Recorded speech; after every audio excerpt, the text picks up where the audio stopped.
Jack says, frump, frump.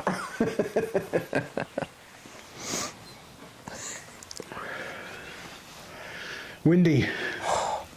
It is probably some of the highest winds, other than during a storm, that I've seen in a couple of years. Because it's actually hard to stand up out there. Hey friends, you're watching Brainstorm Acres. I'm Henry. And I'm Irene. She's blown away. I am. Combing your hair today is a futile exercise, unless you want to do what we call the Texas lady look, where you put so much hairspray on it that you could be in a hurricane and not a hair moves. We're going to talk briefly about our Friday experience.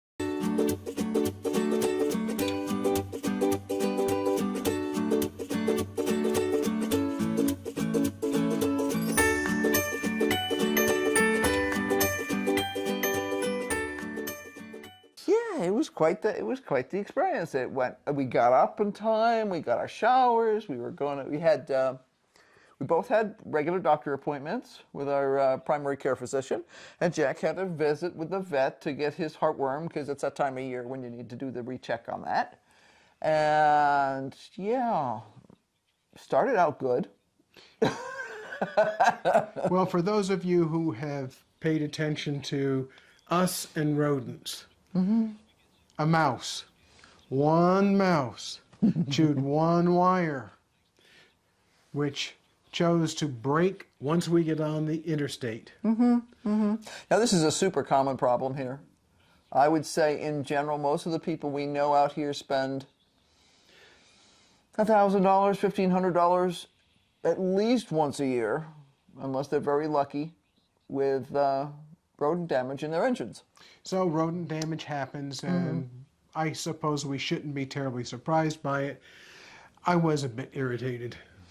Yeah, we had a hint the other day. It made a weird noise, and we were concerned that that might mean that there was a loose wire or something like that.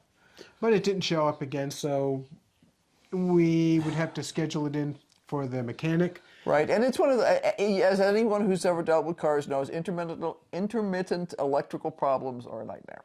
Yeah, So- you can't diagnose them. No. Well, you can, but it takes a long time sometimes. So we got all the way up to Flagstaff. The last, 10 miles were a bit of a rough ride because the car has air suspension on it, because it's able to be used off-road, and really off-road, so you can raise the car up off the ground. Well, when that wire broke, the car went all the way down onto the bump stops. That's actually the last piece of the suspension that stops the car from literally ending up on the ground. Right. So instead of stepping out and down a great distance to get to the ground, it was like stepping out of sedan when we got to Flagstaff. A very short sedan. But we made it to the appointments. The appointments went great. Yep. They're kind of ordinary, everyday things. We just need to get a lot of various tests and things done Yeah, for it's the usual. baseline that Yeah. we just need to make sure get done. Now, we got done with our doctor appointments, but Irene had already called and scheduled a rental car for us, Right. because the car wasn't going to be really drivable back home. Nope.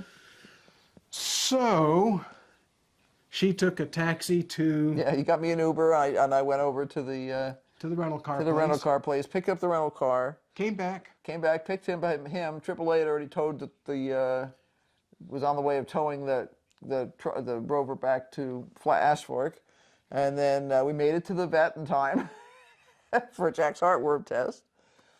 But we had something else go wrong with the rental car. Right. Well, some of the new complex cars, you're wondering if you're doing things right. And so when I was driving it, I was able to get the air to turn on, but there was no AC.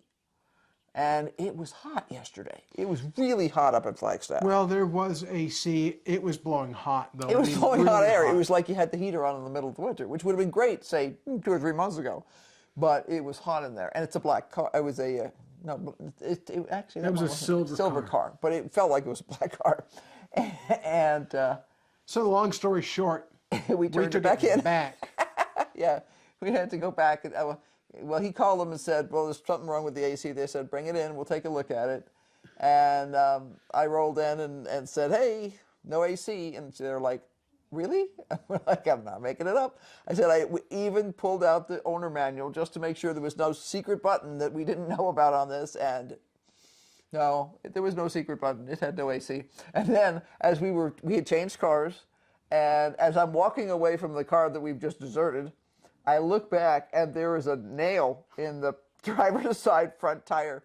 So I caught the guy's attention and I said, and by the way, there's a nail in the front tire. So you probably want to take care of that too, because you don't need to call that, somebody's got a flat tire. Well, So, apart from all of that, we got home really late last night. well, while you're up there, you have to do some stuff. We had to do the appointment for Jack. We had planned to go to a big box store to get a bunch of groceries. Cough, cough to you too. Yeah, so we did. Actually, Irene went in and did a little grocery shopping. Right. Not a lot, because we had a rental car and we weren't sure what the replacement rental car was going to be able to Right. hold. So we got a few essentials, which was good.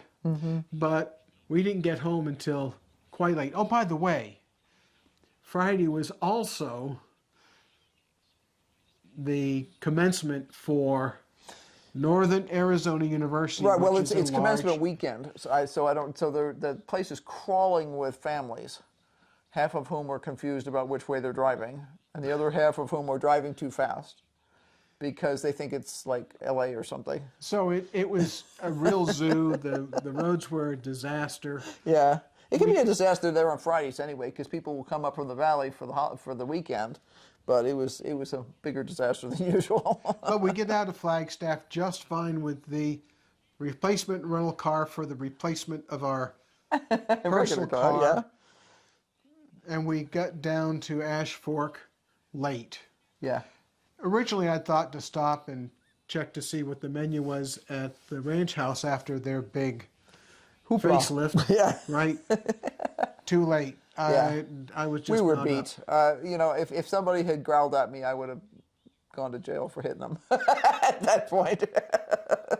Yeah, I don't think so. Yeah. So anyway, we're still trying to get some real reviews on what the restaurant is like. We know a couple of people who had the opportunity to go but opted out because they were required to prove COVID vaccines and masks. And I'm like, okay, that means you can't go to an awful lot of cool places in the United States and the world right now, but that's your problem, not mine. Well, the good news about the car is that the mechanic at the shop took a look at it just as soon as it came in, and he found The wire. one wire. The wire. So theoretically, it's fixed. We'll be able to pick it up on Monday. Unfortunately, it's blocked in right now. Otherwise, I'd pick it up today. Right. In fact, we wanted to try to pick it up today, and it was not achievable. Yeah, he's usually there on Saturdays, but I think he probably decided it was just so windy that it was miserable out there. So you know what time it is? Yeah, it's time to get back to work. I need to try and get I've been cleaning off game cameras this afternoon because it's too windy to work outside. Well, it's too windy for us. We have a couple of young fellows who are helping do some of the work that I haven't been able to do for the past several months because of my knee and hip. And ironically enough, today was the first day that my knee was solid enough feeling that I would consider going out and doing some of this stuff. It's too windy. But I still wouldn't do it. First, it's too windy, but the other reason is I really need my hip and my knee to be really solid for a couple of weeks from now. Right, right. So, yeah, I'm going to go back to cleaning game cameras. They've changed their pattern. That's one of the things that we learned years ago with the game cameras is you have to move the game cameras. There's certain spots on our property where they tend to walk, but it changes through the seasons. So there's one area there that's a veritable freeway during certain times of the year, but right now, nothing. A couple of bunny rabbits, that's it. So I was starting to move some of the cameras around to areas where I could see tracks. So we'll see who's been walking through. Even the center of the universe of those lava rocks has stopped attracting many of the animals. So we'll see what we see in the next go around. Should be. I haven't gone to that one yet. I know there's at least a bird or two that have probably popped over there, but At this time of year, sometimes we get more birds and fewer large mammals.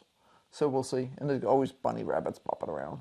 Well, we hope that you enjoyed yesterday's show. We hadn't planned to show the flowers. That was supposed to be Sunday. That was supposed to be today, Yeah. but we hope that you enjoyed that anyway. It's time to say goodbye. Yep. And we'll see if this wind will ever stop. We're really hoping to make some progress in the next week on a couple of projects because really if we can get if these guys continue to want to work in the wind and get some work done, just having an extra pair of hands makes a huge difference. Huge. Say goodbye, Irene. Yes, we'll need to warn our painter that we might have somebody else here too. Not that he thinks we have weird people showing up. At least he knows them. Oh, that's true. He does. That's true. He's the one who told us about him. I forgot about that. Thanks very much for watching. Don't forget to hit like, subscribe, and ring the bell for notifications because We are doing a ton of things. all the time here on the homestead. Yep. So until next time, bye. Bye. Keep brainstorming. Yeah. I think my brain's tired of brainstorming right now, but yeah, we always do. There's a big storm going outside. That wind is just something.